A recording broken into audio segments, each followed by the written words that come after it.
That's a pick it up. Let's move on and talk about Final Crisis Secret Files. Finally revealing the origin of Libra. I'll be right back. I'm going to get my water because I left it back there because I was bringing it later. This is a great time. You guys, this issue walked is off. You walked off. This is a first. This is a first. I wasn't putting the ladder back. Thanks for cleaning up after yourself. So yeah, I mean, in 2009 we could afford stagehands. Yeah. Really well-trained stagehand. yeah, Final Crisis blows, and there's no reason to pick this up. What an in-depth review. Yeah. The thing here is this character they've been setting up through this whole arc that they're saying is like a big secret character. And in this you realize that there's no secret at all. He's just a regular guy. It's a very typical origin story for the villain, where he was abused as a kid and so he decided to become a super villain. Yeah. I feel like that's what everybody falls back on if they don't have an actual orange for orange. That's what they call it, right? Like when you find out where somebody came from, it's their orange. Yeah. Cool. This is boring. That being said, I do like Tony Shestein's art. Yeah, it's very well. It's really cool. Also, we talk a lot about the anti-life equation, which in the DC universe, it's this thing that you say to someone, and then they go crazy or evil. And in this, Grant Morrison writes a little thing about what it actually means. Doesn't really shed a lot of light on it. To be fair, he's basically like, hey, you know all those other things you read that I didn't write? Well, it's interesting how those fit in to what I was writing because they don't. Yeah. And don't pay attention to them. And that's pretty much why that's there. It's a whole page about that. Yeah. I don't know. This is a non-essential issue. The end. Should we move on? Talk about War Machine #1, which was actually pretty good. Yes, very enjoyable. And I think it's Love Machine is the original. Well, yeah. Parody rights. This issue is very mean, War Machine. Yeah. I like this version of War Machine. It's a meaner, more no-nonsense War Machine. I was sick and tired of the old... the previous fluffy War Machine? Yeah, that's exactly what I was going to go into. Yeah, the last War Machine... stuffed animals and kissing booths. Yeah, so they're like, hey guys, before I start shooting you, I feel like we should really talk things out. This one, no talking, all shooting. Which is a lot closer to my They got rid of those puppy cannons. Yeah. Plus, you have a whole splash page here where it's just flying body parts. That's very enjoyable. Very enjoyable. See, the thing is, the character basically is the Punisher, but with guns on his shoulders as well as in his hands. To me, that's what it is. You can see why I'm attracted to it. Indeed. And that's why I'm not attracted to it. But Greg Pak is an amazing writer, and it's really interesting to see him do different characters, and I feel like, you know, he can do the Hulk, he can do Incredible Hulk, he's doing Magneto right now, and sometimes when you have a lot of different projects, it's tough to really give a lot of focus, but I've yet to see one of his pieces that has been lacking. I've been enjoying all of them. You love him? Yeah, I'm not crazy about this, and the reason I'm not crazy about this is because what they did, this is a spoiler runner, that it's not you have James Rhodes at some point got most of his limbs and face blown off. All of his limbs. Yes. So they've been replaced with cyborg parts, which is similar to, you know, Cyborg from the DC universe. Right. It just doesn't feel like it's at all necessary for the character. That being said, I think Greg Pak, it's not a plot point that he came up with, so he's doing a good job of dealing with it in this particular title. It just sort of sours me on the whole affair. Well, very theatrical once again. Also, it's like he lives in a satellite, and so you learn about him and living in this satellite, and he has this girl up there, and she's like, "You can't go back out there. You're armored." He's like, "I don't care. I'm gonna keep going back." But there's no reason. She's not like, "You're running out of power," or "It's so far to the Earth."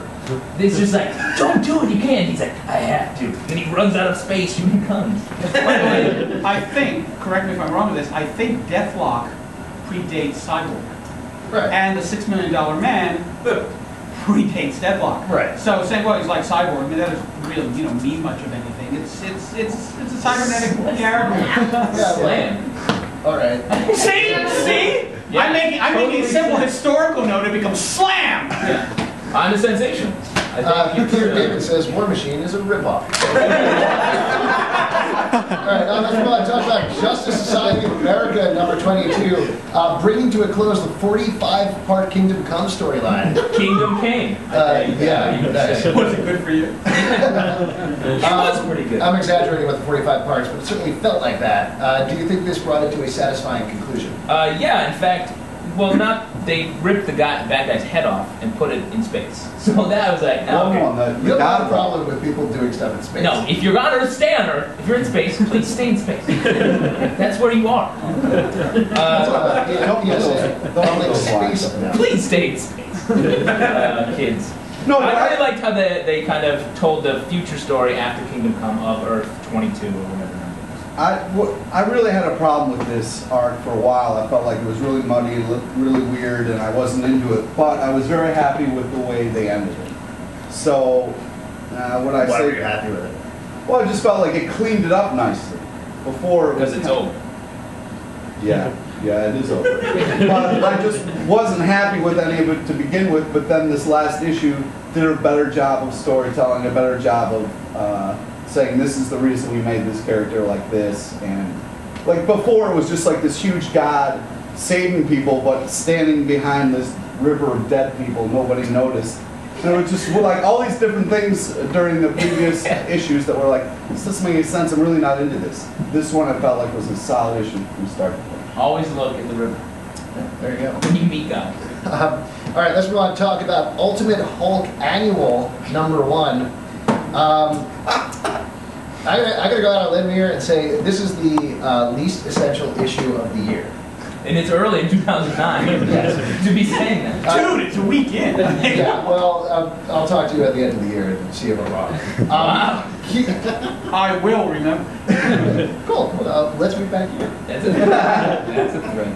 Basically, this is Ultimate Hulk is fighting Ultimate, what are we calling her? Power Princess. Yes. That's a real name. Yeah. And then they have sex. Spoiler.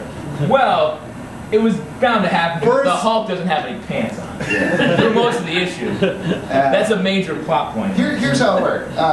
Somebody was like, what if the Hulk had no pants and then went into a diner and then fought a lady and then they did it? Yes. And then I There was a lot published it as a comic book. of the joke, like, sorry, sir, no shoes, no pants, no service. And Yeah. Hulk was like, I want pancakes. Yeah. And the whole time I was like, really? This is what this story's Now, about? this sounds stupid coming out of our mouths. Imagine reading it with your eyes. It's ridiculous. And what diner has a hostess stand, first off? Working in the food service industry, am I right? Yeah. Buddy? Okay, thank you. But yeah, then she punches him in the nuts, and then they eventually, She punches him with the nuts twice. yeah. And then She it's No, like, repeatedly that was punches two him. nuts. What? That's good. Two nuts. And Hulk's nuts are really got a hit. You know? Weird. They're like coconuts.